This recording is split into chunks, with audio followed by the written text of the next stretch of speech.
When beer enters the body, digestion begins immediately.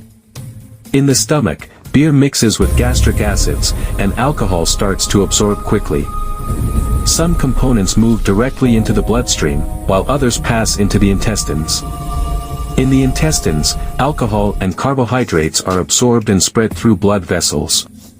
As alcohol reaches the brain, neural activity slows, creating a feeling of relaxation and calm. Muscles begin to loosen, reducing tension and stress. The digestive system becomes more active, increasing stomach and enzyme movement. However, the liver works hard to break down alcohol and remove toxins from the body. Excessive beer consumption may irritate the stomach lining and cause inflammation.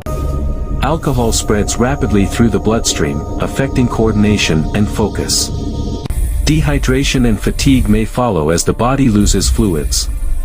In moderation, beer may promote relaxation, but balance is essential for good health.